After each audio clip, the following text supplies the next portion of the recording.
دوستو مسور کی دال کے بارے میں نبی کریم صلی اللہ علیہ وآلہ وسلم کا کیا فرمان ہے؟ اس دال کو ملکہ دال کیوں کہا جاتا ہے؟ اس کے فوائد کیا ہیں؟ اور یہ منہ اور مسور کی دال کے جملے کا پس منظر بھی بتائیں گے۔ دوستو اس دال کا تذکرہ قرآن پاک کی سورہ بقرہ میں ملتا ہے۔ قصہ یوں ہے کہ حضرت موسیٰ علیہ السلام نے اپنی قوم کو فرعون کے ظلم سے نجات دلانے کے لیے مصر چھوڑنے کی ترغیب دی اور کہا کہ ہمیں یہاں سے نکلنا چاہیے، بہت ظلم ہو چکا ہے، جس دیس میں ظلم ہو اس دیس کو چھوڑ دینا چاہیے۔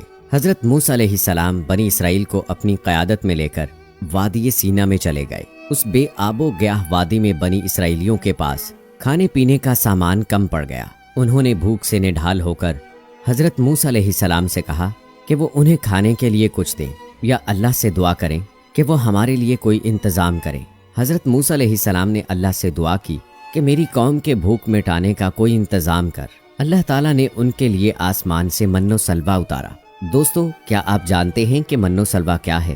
بنی اسرائیل کے لیے اللہ تعالیٰ نے 2 طرح کے کھانے آسمان سے اتارے، ایک کا نام من اور دوسرے کا نام سلوہ تھا۔ من بالکل سفید شہد کی طرح ایک حلوہ تھا، یہ سفید رنگ کی شہد تھی جو روزانہ آسمان سے بارش کی طرح برستی تھی، اور سلوہ پکی ہوئی بٹیریں تھیں جو ہوا کے ساتھ آسمان سے نازل ہوا کرتی تھیں۔ من و سلوہ کے بارے میں حضرت موسیٰ علیہ السلام کا حکم یہ تھا کہ روزانہ اس کو کھایا جائے اور دوسرے دن کے لیے ذخیرہ نہ کیا جائے، مگر لوگوں کو یہ ڈر لگنے لگا اگر کسی دن من و سلوہ نہ اترا تو ہم اس بے آب و گیاہ چٹیل میدان میں بھوکے مر جائیں گے۔ چنانچہ ان لوگوں نے کچھ چھپا کر کل کے لیے رکھ لیا، تو نبی کی نافرمانی سے ایسی نحوست پھیلی کہ جو کچھ لوگوں نے کل کے لیے جمع کیا تھا وہ سب سڑ گیا اور آئندہ کے لیے اس کا اترنا بند ہو گیا۔ اسی لیے حضور نبی اکرم صلی اللہ علیہ وآلہ وسلم نے ارشاد فرمایا، نہ بنی اسرائیل ہوتے تو نہ یہ کھانے کبھی خراب ہوتے اور نہ گوشت سڑتا۔ کھانے کا خراب ہونا اور گوشت کا سڑنا اسی تاریخ سے شروع ہوا، ورنہ اس سے پہلے نہ کھانا بگڑتا تھا نہ گوشت سڑتا تھا۔ ایک روایت یہ ہے۔ دوسری روایت یہ ہے کہ بنی اسرائیلی کھانا کھا کر تھک گئے تھے۔ انہوں نے موسیٰ علیہ السلام سے کہا کہ ہمیں وہی خوراک چاہیے جو ہم مصر میں استعمال کرتے تھے۔ ہم نے کاشتکاری کرنی ہے اور زمینی اشیاء کھانی ہے۔ اس خوراک کو کھانے کے لیے قافلے کو ایک جگہ روک کر قیام کرنا پڑتا اور پھر کاشتکاری کرنا پڑتی۔ یہ کاشتکاری منزل پر پہنچنے میں تاخیر کا سبب بنتی، مگر بنی اسرائیلیوں کو اس سے کیا؟ بنی اسرائیل کاشتکاری کرتے، ترکاریاں اگاتے، پیاز اگاتے، لہسن اگاتے اور مسور کی دال کے لیے کام کرتے۔ یہ خدا کی اتاری ہوئی نعمت سے تنگ آ گئے تھے۔ قرآن پاک میں مسور کی دال کا تذکرہ بنی اسرائیلیوں کی وجہ سے ملتا ہے۔ پھر انہیں پانی کی یاد ستائی تو انہوں نے حضرت موسیٰ علیہ السلام سے پانی مانگا۔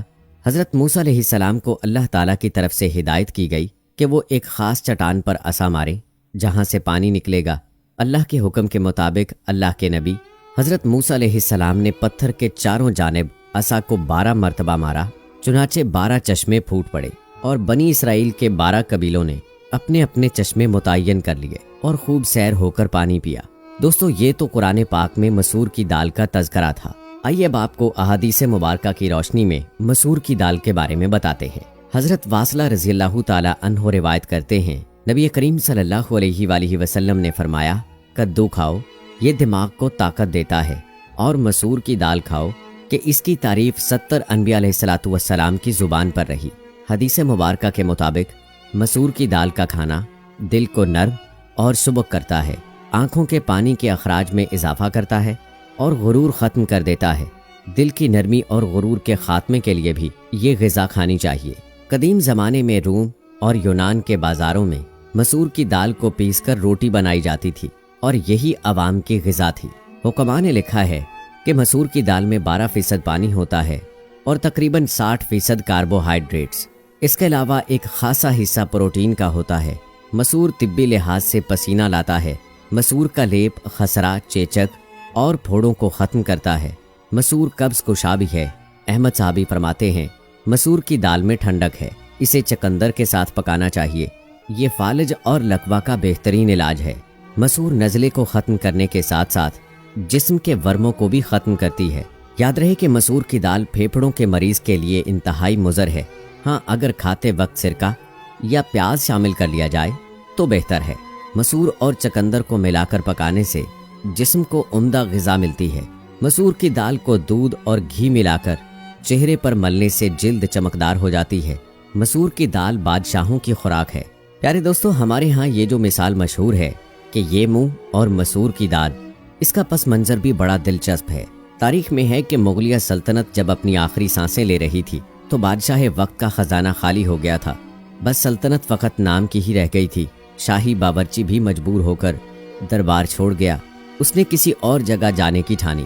وہ ایک راجہ صاحب کے دربار میں گیا اور نوکری کی درخواست کی۔ جب راجہ کو معلوم ہوا کہ درخواست گزار شاہی باورچی رہ چکا ہے تو راجہ نے امتحان کی غرض سے اس کو مسور کی دال پکانے کو کہا۔ ساتھ ہی وزیر خزانہ کو حکم دیا کہ باورچی اخراجات کے لیے جتنی رقم مانگے اس کو فراہم کر دی جائے۔ شام کے وقت جب راجہ کے سامنے مسور کی دال آئی تو وہ اتنی لذیذ تھی کہ راجہ تعریف کرتے ہوئے تھکتے نہ تھے۔ وہ بار بار دال کی تعریف کرتے اور کہتے کتنی اچھی دال بنائی ہے۔ اسے خیال آیا کہ یہ شخص شاہی خاندان کا باورچی رہ چکا ہے، اس سے پوچھا جائے کہ دال پر خرچہ کتنا آتا ہے۔ اس نے باورچی سے پوچھا، دال پر خرچہ کتنا آیا ہے؟ باورچی نے دست بستہ آداب بجا لاتے ہوئے عرض کی، حضور 2 پیسے کی دال تھی اور 32 روپے کے مسالے۔ راجہ نے جب یہ بات سنی تو پسینے سے شرابور ہو گیا اور تعجب سے کہا، 2 پیسے کی دال میں 32 روپے کے مسالے ڈالے جائیں گے تو کس طرح نظام چلے گا؟ باورچی نے شاہی آنکھیں دیکھی تھیں، اس نے کبھی یہ چھوٹی بات سنی تھی۔ باورچی نے اسی وقت 32 روپے اور 2 پیسے نکال کر راجہ صاحب کے سامنے رکھ دیے اور یہ کہہ کر چل دیا کہ صاحب یہ رہے آپ کے پیسے، یہ منہ اور مسور کی دال۔ آج کل یہ جملہ ہر کسی کی زبان پر ہے۔ یہ کہاوت تب استعمال ہوتی ہے جب کوئی شخص ایسی فرمائش کرے جس کا خرچ اٹھانے کی اجازت اس کی کنجوسی نہ دے۔ فرمائش بڑی اور خرچ آنا بھی نہ کیا جائے تو یہ مثال دی جاتی ہے، یہ منہ اور مسور کی دال۔ بہت سارے لوگوں کو یہ تو علم ہوگا کہ کدو حضور نبی اکرم صلی اللہ علیہ وآلہ وسلم کی پسندیدہ سبزی تھی، لیکن شاید یہ نہیں جانتے ہوں گے کہ مسور کی دال کے بارے میں ان کا کیا کہنا ہے۔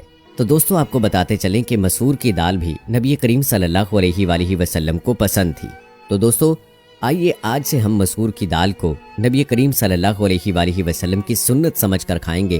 اس سے ہمارا پیٹ بھی بھرے گا اور ایک سنت بھی پوری ہوگی۔ امید ہے دوستو کہ ہماری آج کی یہ ویڈیو آپ کو پسند آئی ہوگی۔ آج کی اس ویڈیو میں آپ کی کیا رائے ہے، اس حوالے سے کمنٹ باکس میں ضرور بتائیے گا۔ ملتے ہیں اگلی ویڈیو میں، تب تک کے لیے اللہ حافظ۔